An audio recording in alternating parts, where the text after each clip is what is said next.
అలసిన వానికి ఊరడించు మాటలు. సహోదరుడు భక్తి సింగ్ గారి పరిచర్య నుండి సేకరించిన అనుదిన ధ్యానములు. మార్చ్ 26. యెహోవా ఉత్తముడని రుచి చూచి తెలుసుకొనుడి, ఆయనను ఆశ్రయించు నరుడు ధన్యుడు. 34వ కీర్తన 8వ వచనం. నా క్రైస్తవ జీవిత ఆరంభ దినములలో నా అవసరతలను గురించి మాటల ద్వారా కానీ సూచన ద్వారా కానీ నేను ఎవరికి చెప్పకూడదు, కానీ ప్రభుకే చెప్పవలనను మొదటి పాఠమును ప్రభు నాకు నేర్పించాను. నాకు చాలా దినముల వరకు ఆహారం లేకుండెను. నా కష్టమునకు తగినట్లు నేను చాలా దూరం నడవవలసి వచ్చేది. ఒక దినమున నాకు చాలా ఆకలిగా ఉన్నది. అప్పుడు నేను ఇట్లు ఆలోచించి తిని, నాకు చాలా ఆకలిగా ఉన్నది, నేను భిక్షమెత్తలేను, ఎవరిని ఆహారం అడగలేను.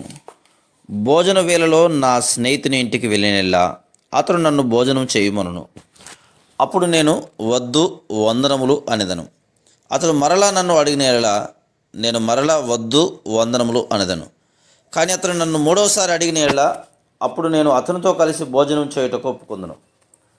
అదే తలంపుతో నేను అతని ఇంటికి వెళ్ళి తిని, నిజముగా నేను ఆలోచించినదే జరిగింది. నేను అతని ఇంటిలో భోజనం చేయగలిగి తిని. మరలా కొన్ని వారముల తర్వాత నాకు అదే శోధన వచ్చింది. నాకు చాలా ఆకలిగా ఉన్నది కాబట్టి నా స్నేహితుని ఇంటికి వెళ్ళని ఆలోచించి తిని, నా పాత అనుభవమునే మరలా ప్రయోగింపదలచి తిని. దాదాపు 1:30 గంటలకు నేను వెలుచుండగా ప్రభు నన్ను, నీ విశ్వాసం ఎక్కడా అని గద్దించాను. అప్పుడు నేను, ప్రభువా, నేను అతనిని ఆహారం అడగను. అతడు నన్ను బలవంత పెట్టు వరకు 2 సార్లు తిరస్కరించి తర్వాత తినదను అని చెప్తుని. దానికి ప్రభువు నన్ను ఇట్లు ప్రశ్నించాను, నీ స్నేహితుని ఇంటికి వెళ్ళుటలో నీ ఉద్దేశమేమి? నేను చాలా సిగ్గుపడుతుని. నేను వెంటనే ప్రభువును క్షమించమని అడిగి తిని. నా సొంత అవసరతల కొరకు నేను ఎవరి యొద్దకు వెళ్ళనని వాగ్దానం చేస్తుని. ఎందుచేతనగా ఆయనే నా సర్వ సమృద్ధి.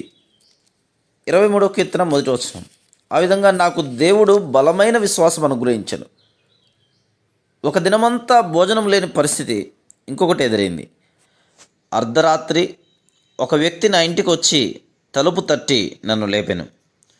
అప్పుడు అతడు నాతో, సహోదరుడా, రాత్రి ఈ సమయంలో మీ దగ్గరకు వచ్చినందుకు క్షమించండి.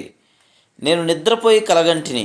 నా కలలో ఎవరో ఒక వ్యక్తి మిమ్మల్ని భోజనమునకు పిలువమని చెప్పాను కనుక నేను నిద్ర లేచి వంటగదిలోనికి వెళ్ళి చూడగా ఒక పల్లెము నిండా అన్నముండుటను చూస్తిని. ఈ దినము మీరు భోజనం చేస్తారా? దయచేసి చెప్పండి అని నన్ను అడిగాను. నేను అబద్ధము చెప్పలేను కాబట్టి ఆ దినమున భోజనము చేయలేదని చెప్తిని. అతడు ఆ అర్ధరాత్రి వెంటనే నన్ను ఇంటికి తీసుకొని పోయి భోజనం పెట్టాను. ఈ విషయములు ఏదో అనుకోనకుండా జరిగినవి కావు. మీ సంగతి వేరులేండి అని చెప్పొద్దు. మనం దేవుణ్ణి సంపూర్ణంగా నమ్మినేలా ఆయన నమ్మకత్వంను చూడగలం. ఇంకొక సందర్భంలో 25 మంది సువార్త దండయాత్రకు వెళితిమి. ఆ సమయంలో మా వంట మేమే చేసుకొనిచుంటిమి. ఆదివారమున ఎవరికైతే వంట చేయు బాధ్యత అప్పగించబడినో వారు అందరికీ వంట చేయుటకు అక్కడే ఆగిపోయేది.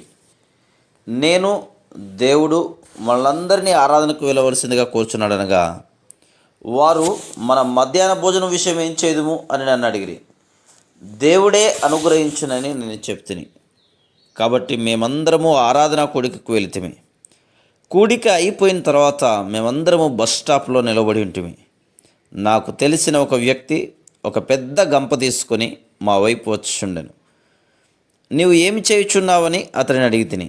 అతడు నాతో, నేను ఒక పెళ్లి విందుకు వెళితిని, అచ్చట చాలా ఆహారం మిగిలిపోయింది. ఆ ఇంటి యజమాని ఎవరైనా సరే తమకు కావలసిన ఆహారం తీసుకుని పోవచ్చునని చెప్పాను. నాకు కుటుంబం లేకుండాచే నా ఇరుగు పొరుగు వారికి, స్నేహితులకు ఇవ్వవలనని తలంచి తిని, మిమ్మల్ని చూడగానే మీకు ఇవ్వవలనని అనిపించిందని చెప్పి ఆ గంప నిండా ఉన్న ఆహారమును మాకు ఇచ్చాను. మా అందరికీ సరిపోనంత ఆహారం దానిలో ఉంది. ఆయనను మనం ఎంతగా నమ్ముదుమో అంతగా దేవుడు మన అవసరతలన్నింటినీ తీర్చును. Praise the lord.